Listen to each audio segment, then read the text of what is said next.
तो हरपाल नाम के एक भक्त थे भगवान के, खूब भजन करते थे, खूब साधना करते थे, नाम जप करते थे, कथा सुनते थे, लेकिन वो ब्याह नहीं कर रहे थे। क्यों? उनकी इच्छा थी कि जैसा मैं भजन करता हूं, जैसी मेरी भक्ति है, जैसा मेरा भाव ठाकुर जी के प्रति है, ऐसी कन्या मिले तो मैं ब्याह करूंगा, नहीं तो जीवन भर ऐसे ही रहूंगा। तभी उनके किसी रिश्तेदार ने आकर के बताया, बोले तेरे लायक कन्या मिल गई मुझको। तो हरपाल जी बोले क्या क्या क्या करूंगी जो रोज 1000 संतों को प्रसाद पवाता हो। हरपाल जी बोले अब तो मुहूर्त भी नहीं निकलवाना, कल ही ब्याह करवा दो मेरा। ऐसी कन्या से तो मैं बिना मुहूर्त के ब्याह करूं। मुहूर्त उसके संग देखा जाता है जिसके संग यह संकोच हो या फिर यह दुविधा हो कि पता नहीं जीवन कैसा चलेगा, इससे तो मुझे भरोसा है बढ़िया जाएगा मेरा जीवन, इसी से ब्याह करा दो। क्या तो कर रहे हैं, पर हमारी शर्त मंजूर है ना, रोज 1000 संतों को प्रसाद पवाना पड़ेगा। बोला मैं निश्चित करूंगा, आप ब्याह कर लो। और ब्याह हो गया। हरपाल जी रोज 1000 महात्माओं को प्रसाद पवाते। अब देखो, अगर कोई संकल्प ले ले कि मैं 1000 महात्माओं को प्रसाद पवाऊंगा, 6-7 महीने बाद मांगने वालों ने मांगना शुरू किया, बोले हमारा दो, हमारा दो, हमारा दो, किसी का नहीं दे पाए। तो पूरे नगर में यह हो गया कि भैया हरपाल जी अब पहले जैसी स्थिति में नहीं है, कर्जा इनको देना बंद करो, ये देते ही नहीं है पैसा लौटा करके। सब बिगड़ने लगा, धन नष्ट हो गया, इज्जत चली गई, लेकिन उनकी संत सेवा नहीं रुकी, रोज संत सेवा करते। एक दिन मन में विचार करने लगे अब क्या करूं, अब तो मुझे कोई कर्जा भी नहीं देता, गहने भी सारे बिक गए, धन भी सारा खत्म हो गया। तो हरपाल जी ने मन बनाया कि मैं चोरी करूंगा, और चोरी करके ठाकुर जी, आप लोग मत करना ऐसा, चोरी करूंगा। हरपाल जी चोरी करने जाने लगे, लेकिन हरपाल जी का नियम था कि वो किसी के धन की चोरी नहीं करते थे। संपन्न लोगों के घर में जाते थे और उनकी रसोई घर की सामग्री चुरा लाते थे, चीनी, दाल, आटा, चावल, मूंग, नमक, मिर्च, ताकि भंडारा हो जाए सवेरे। इस प्रकार महाराज चोरी होने लगी, एक घर की हुई, 2 घर, अब तो हल्ला होने लगा, बोले कि घरों की सामान राशन चोरी हो जाता है।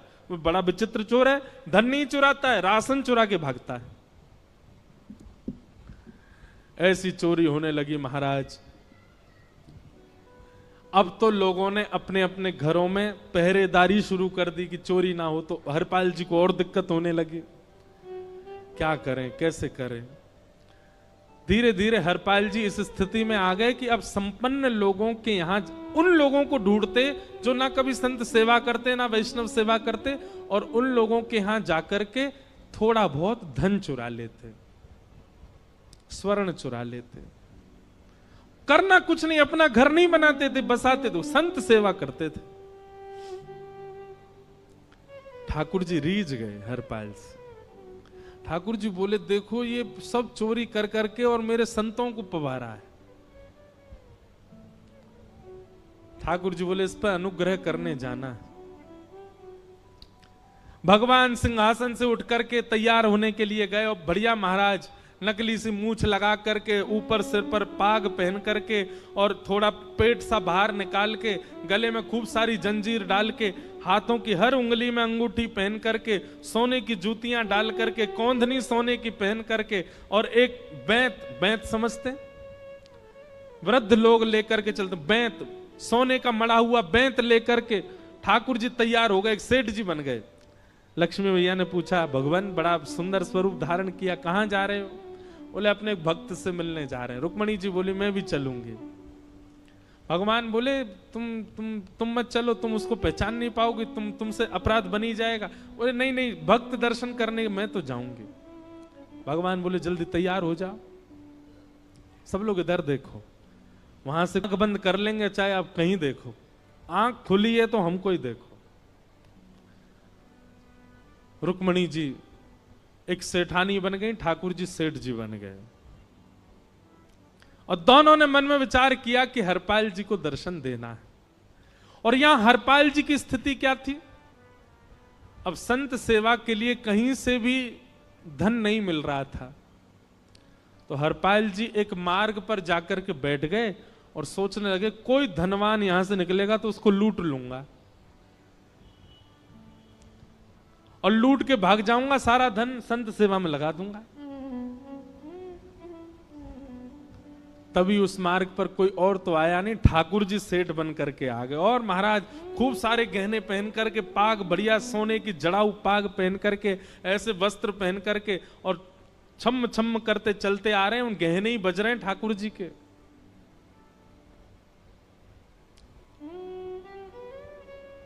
हरपाल जी ने जैसे ही नेत्र खोल करके देखा, ठाकुर जी के रूप यौवन और सबरी उनके श्रृंगार को देख करके हरपाल जी बोले, ये तो 1 आध साल के भंडारे की व्यवस्था आ रही है सामने से।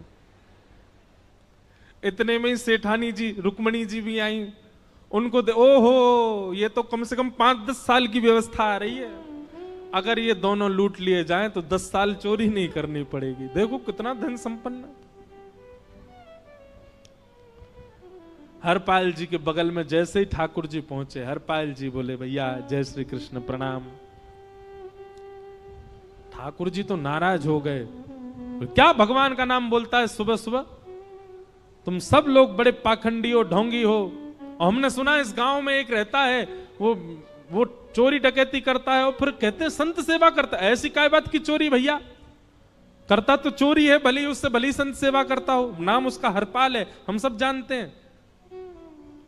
भगवान का नाम मत लो हमारे सामने। हरपाल जी समझ गए, वो तो बिल्कुल भगवत विमुख है, इसकी तो एक अंगूठी भी नहीं छोड़नी मुझको, इसका तो सब लेके जाऊंगा। अगर ये बदले में जय श्री कृष्णा बोलता तो 1 आध गहना छोड़ देता इसका में, पर ये तो इतना बिखर रहा है भगवान का नाम सुन के, इसका कुछ नहीं छोड़ूंगा, सब ले जाऊंगा। हरपाल जी बोले, हाँ भैया, एक रहता तो है डकैत इस गांव में, और उसका कोई पता नहीं है, वो कभी भी आ जाता है। लेकिन एक मार्ग जंगल में होकर के है, उसमें गांव में नहीं जाना पड़ता। जंगल से गुप्त चुप निकल करके पूरे गांव पार हो जाएंगे, आप शहर पहुंच जाओगे। उसका रास्ता मुझे ही पता है। सेठ जी बोले, तो तुम हमको पार करवा दो। हरपाल जी बोले, मैं पार तो करवा दूंगा, लेकिन भगवान मेरे घर कुछ मेहमान आए हैं, उनके भोजन आदि की व्यवस्था के लिए मैं तो बाजार आया था, मेरे पे धन नहीं है। आप यदि मुझको कुछ दे देंगे तो मैं घर पर व्यवस्था करके आऊंगा, तुरंत आपको लेकर के गांव पार करवा दूंगा। ठाकुर जी ने उसको कुछ सोने की मोहर दे दी, बोले लो तुम अपने घर की व्यवस्था कर आओ। हरपाल जी ने सामग्री खरीदी, घर पर पहले व्यवस्था करके आए। बोले आज की व्यवस्था हो जाए, क्योंकि आज तो 10 साल का सब चोरी करना समय लगेगा। पत्नी से कहा भोजन प्रसादी बनाओ, संतों को पवाओ। संत पूछेंगे मैं कहां है, तो कहना कि आप लोगों की 10 साल की व्यवस्था करने गए आज। हरपाल जी लौट करके आए और सेठ जी से कहा, आइए आइए चल दीजिए मेरे साथ और हमारे संगी चलना बिल्कुल।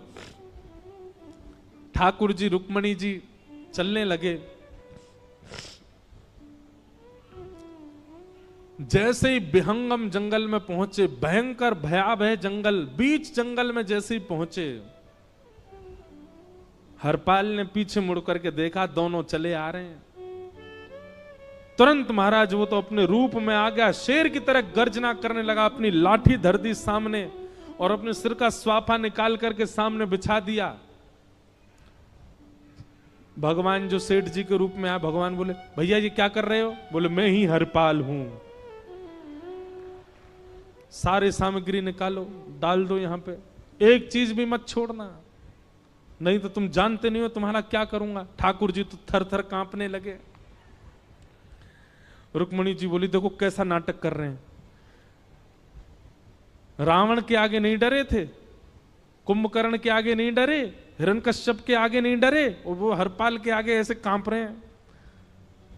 भगवान तो मन की सब समझ जाते हैं, कौन ही मारने, वो तुम भी कांपो क्यों? बोले, भक्त है भैया, ये हमारो भक्त है। अनुब्रजम में हम नित्यम पूये ये तन्य रेणु भी, इसने हमारे लिए सब गवा दिया, हमारे वैष्णव संतों के लिए सब लुटा दिया। इसके आगे भयभीत होने में कोई लज्जा नहीं। लक्ष्मी नारायण दोनों कांप रहे हैं और हरपाल कह रहा सब निकालो, ए सेठानी जी कान के कुंडल उतारो। कान कुंडल उतार दिए, नाक की नथनी उतार दी, सब उतार उतार के धर दिए, हाथों के सब कड़ूला आदि भी धर दिए। तो भी धर दो। बोले अरे भैया बुढ़ापे की लाठी, हम गिर जाएंगे। बोले कुछ नहीं गिरोगे, धर दो इसको। जीवन में कभी राम ना जय श्री कृष्ण बोलने पे चिल्ला रहे थे मुझ पे, रखो इसको यहाँ पे। सारा धर दिया। बोले बहुत बढ़िया हो गया, अब 10 साल की व्यवस्था हो गई। इतने में भगवान की कनिष्ठ उंगली में एक अंगूठी थी। हरपाल बोला ये कहां बचा के ले जा रहे हो, उसको दो। बोले अरे भैया ये तो बहुत बचपन की हमारी अंगूठी है और ये आज तक हमारी निकली ही नहीं है और ये निकल ही नहीं पाएगी, इसको बाहर हम निकाल ही नहीं सकते, इसको तो रहने दो हमारे पास। बोले तुम क्या जानो, इस अंगूठी से कम 1 हफ्ता संत भोजन होगा और तुम पे तो दया करनी नहीं है। चिल्लाए थे मुझ पे जय श्री कृष्ण बोलने पर, निकालो इसको। भगवान खूब प्रयास करें, वो नहीं निकले तो हरपाल जी ने उंगली पकड़ी। बोले इसको काट देता हूं मैं, तुम्हारे पास उंगली रहने का कोई काम नहीं है, तुम उंगली से करते ही क्या हो। और महाराज जैसे ही उंगली पकड़ करके काटने का मन किया, वो काटने ही वाले थे, इतने में ही द्वारिकाधीश भगवान शंख चक्र गदा पद्म धारण करके प्रकट हो गए सामने। रुक्मणी जी महालक्ष्मी के रूप में प्रकट हो गई और दोनों ने अपने अंक में हरपाल को भर लिया। हरपाल जी समझ नहीं पा रहे ये क्या हुआ, दूर हटे। बोले नाथ, बोले हम साक्षात द्वारिकाधीश, ये साक्षात रुक्मणी तुम्हारी भक्ति से प्रसन्न होकर तुमको दर्शन देने आए हैं। हरपाल जी घुटने के बल बैठ गए, रोने लगे, सर रख दिया चरणों में, पटकने लगे। बोले नाथ, मैंने अपने नाथ को लूटा, आज मैंने अपने स्वामी के साथ डकैती कर रहा था, मैं अपने स्वामी की उंगली काटने पर मजबूर हो गया था, इसका मतलब तो मैं पापी हूं। मेरा पाप इतना प्रचंड हो गया कि मैं आपके रूप को नहीं पहचान पाया। भगवान ने हृदय से लगा, नहीं हरपाल, तुमने कभी अपने लिए प्रयोग थोड़ी किया, तुम्हारी पत्नी भूखे सो जाते हो लेकिन संतों को भूखा नहीं जाने देते। ठीक है, उसके लिए भले ही तुमने वह गलत मार्ग अपनाया जो नहीं अपनाना चाहिए था, परंतु उसमें उद्देश्य कोई और तो नहीं था, मेरे जनों की सेवा ही तो थी, मेरे वैष्णवों की सेवा। और देखो हरपाल, एक मेरी बात सुनो, आज तुम्हारे मन में ग्लानि होती है कि तुमने दूसरों का धन हड़प करके और उससे संत भोजन कराया। वास्तव में इसका विधान शास्त्रों में यह बताया गया, जिसके धन से भोजन बना और संतों ने पाया, परोसा भले ही किसी ने भी हो, कार्यक्रम भले ही किसी ने भी कराया हो, पर धन जिसका लगता है पुण्य उसी को मिलता है। तुमने तो अपने गांव के, शहरों के उन लोग जो कभी संत सेवा नहीं करते थे, उनके धन चुरा चुरा करके उनको पुण्य बांटा है। तुमने कुछ गलत नहीं किया है। हाँ, अपने प्रयोग में यदि लेते तो पाप हो जाता, लेकिन तुमने तो एक रत्ती भी अपने प्रयोग में नहीं ली, सब संतों में लगा दी और जितने लोगों का धन चुराया उन सबको पुण्य प्रदान कर दिया। हम तुमसे बड़े प्रसन्न हैं। हरपाल जी चरणों से लिपट गए, बोले नाथ आप बड़े कृपालु, बड़े दयालु। भगवान बोले अब हमने दर्शन दे दिया, अब हम जाएं। और सुनो, ये सारा धन हमने दिया है, 10 साल का नहीं होगा इससे। तो बोले जब तक तुम जीवित रहोगे तब तक की सेवा बनेगी, इससे संत सेवा चलती रहेगी। ये सारा धन आभूषण हम लेकर के इसीलिए आए थे ताकि तुमको अब कभी किसी से मांगना ना पड़े, किसी से हड़पना ना पड़े। भगवान जाने लगे तो हरपाल जी चरणों में गिर गए, बोले नाथ आज मैं आपके दर्शन कर पाया, मैं संत सेवा कर पाया, इसमें सबसे बड़ा योगदान मेरी पत्नी का है। उसने नियम नहीं बनाया होता तो शायद मैं कभी ऐसा नहीं करता। आप उसको दर्शन दिए बिना जाएंगे, मैं उसको क्या बताऊंगा, मैं उससे जाके कह भी नहीं पाऊंगा कि आप मुझे मिले, और उसकी वजह से आप मुझे मिले, वो कृपा कर उसको दर्शन दे दीजिए। ठाकुर जी बोले ठीक है।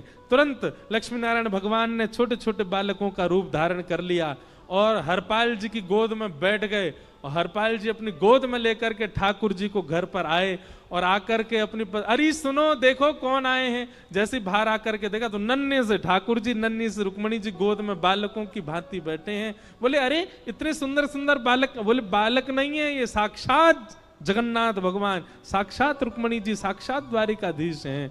तुरंत ठाकुर जी अपने रूप में प्रकट हो गए और दोनों दंपति को दर्शन दे करके भगवान वहां से प्रस्थान कर गए।